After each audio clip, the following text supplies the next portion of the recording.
Assalamualaikum warahmatullahi wabarakatuh. Hari ini saya wawancara eksklusif kepada Kepala Sekolah SMA 2 Kecamatan Kumai, Bumi Harjo. Demikian informasi yang kami dapatkan di lapangan.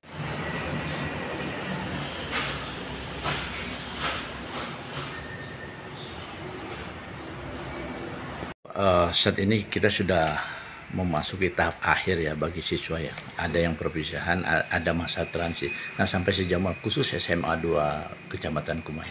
Ya, terima kasih atas kunjungan perdananya bertemu sahabat lama di SMA Negeri 2 Kumai, Mas Taufik. Untuk anak-anak kita tentunya secara normatif anak-anak SMA itu produknya yang dikeluarkan oleh sekolah setelah diproses, dia naik kelas, kemudian berhasil lulus dan harus diarahkan untuk masuk perguruan tinggi. Itu poin utamanya. Nah, tentu di masyarakat kita dilihat dari sisi kemampuannya. Karena apa? Untuk masuk perguruan tinggi itu mereka banyak pertimbangannya. Sehingga yang kami lihat di sini ada 4 hal yang memang menjadi arah kehidupan anak-anak kita. Yang pertama ada yang kuliah, dan yang kuliah ini yang sudah pasti itu adalah anak-anak yang mengikuti jalur prestasi. Nah, yang jalur prestasi ini saya sudah informasikan juga ke beberapa media bahwa anak-anak kami yang masuk jalur prestasi itu ada 5 perguruan tinggi ternama di Indonesia. Yang pertama Universitas Jember, yang kedua Universitas Negeri Malang, yang ketiga Universitas Negeri Semarang, yang keempat Universitas Palangkaraya, dan yang kelima adalah IAIN. Itu siswa yang sudah diterima di jalur prestasi. Sedangkan yang tahap kedua nanti mereka akan mengikuti tes ujian masuk perguruan tinggi berdasarkan berbasis tes dan dilaksanakan besok. Sehingga kami memulai melaksanakan perpisahan dengan anak-anak kelas 12 itu adalah pada tanggal 21, sehingga anak-anak yang ikut UTBK di Palangkaraya sekarang posisinya sudah berada di Palangkaraya, cek lokasi termasuk tempat nginapnya, sehingga besok ada yang memilih jadwal besok untuk ujian. Nah, itu. Kemudian yang ketiga, anak-anak kami ada juga yang mengikuti kursus.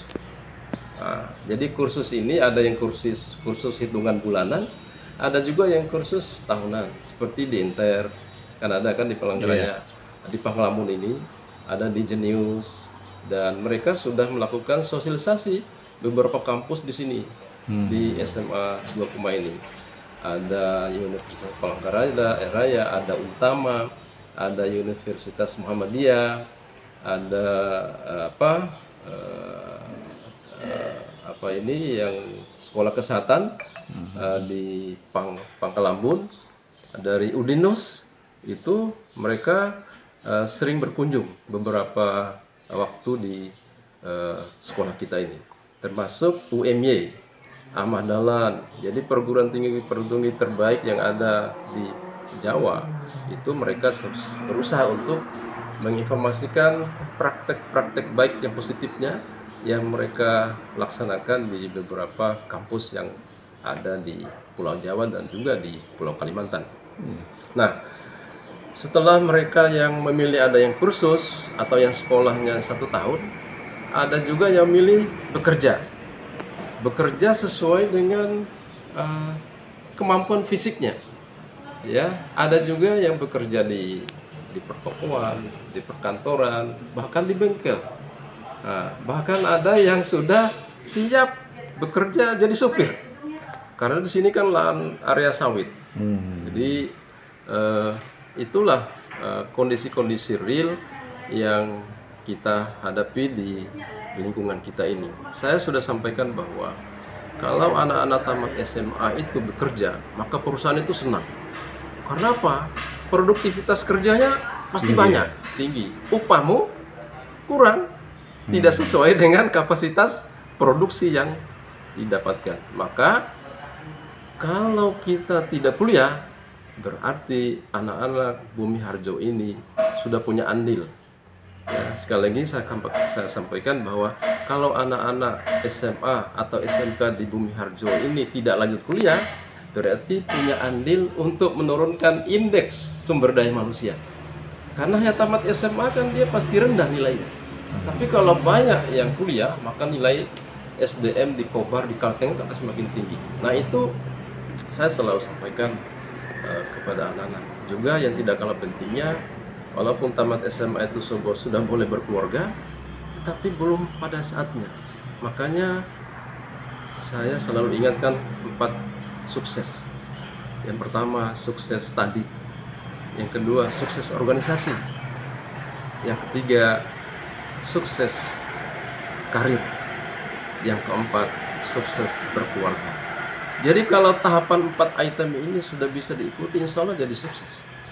Jadi punya kehidupan yang lebih baik. Nah, kalau kita melihat Bang, dari perkembangan siswa yang khusus di Bumi Harjo ini, berapa siswa yang sudah selesai pada tahun 2025 ini? Kalau yang 2025 ini, alhamdulillah anak-anak kami kelas 12 berjumlah 197 siswa. Insya Allah mereka sudah punya pos-pos masing-masing. Ada yang sudah berencana kuliah, ada yang sudah berencana kursus, ada yang sudah berencana mencari pekerjaan. Kalau kita melihat barometer yang sudah terdeteksi sekolah lah, paling tidak ada pengajuan-pengajuan untuk permohonan mereka. Kebanyakan presentasinya apakah mengarah kuliah atau mereka sudah mandiri secara untuk bekerja gitu Bang? Mereka kalau dilihat dari formatnya, kebutuhannya dan kemampuannya itu masih lumayan tinggi yang bertahan untuk bekerja. Nah itu kondisi real. Karena memang di sini kan memang menjanjikan. Misalnya orang tua punya kebun, ya orang tua punya kebun sawit dan itu menghasilkan, maka disitulah daya tariknya sehingga dia mau bekerja. Samping itu dia punya keterampilan jadi supir. Bahkan ada juga punya keterampilan untuk di bengkel gitu. Nah itu.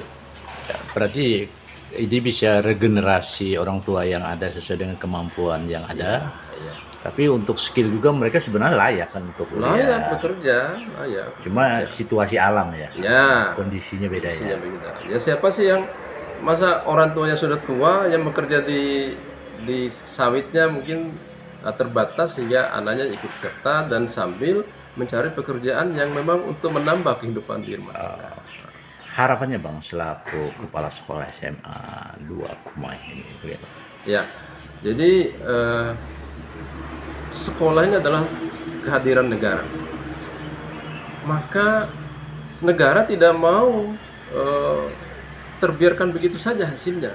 Karena nanti hasil didikan di sekolah ini akan memasyarakat. Dan ketika di masyarakat, pemerintah merasa sudah berbangga, bergembira karena anaknya sudah punya pengetahuan, sudah punya keterampilan, sudah punya ahlak. Makanya saya selalu katakan di sekolah itu ada 3. Yang pertama, sekolah adalah pusat peradaban, pusat ahlak, ya, pusat ilmu pengetahuan.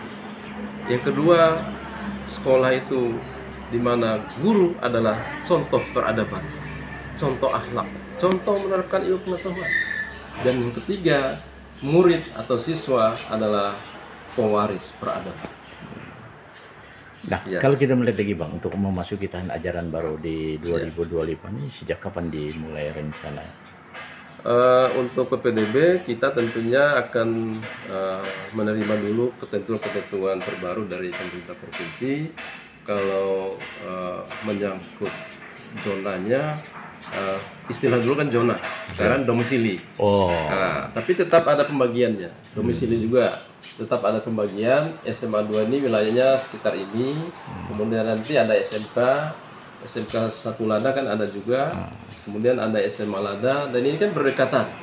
Bahkan bisa jadi anak-anak yang ada di Lada sekolahnya di sini, karena SMP-nya kita punya SMP 2 Kumai. Kemudian ada juga madrasah-madrasah swasta yang memang sudah sering berada di sini.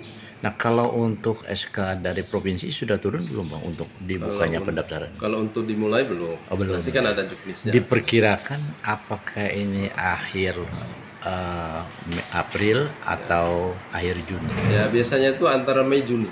Mei Juni. Nah, Oke, makasih Pak. ya.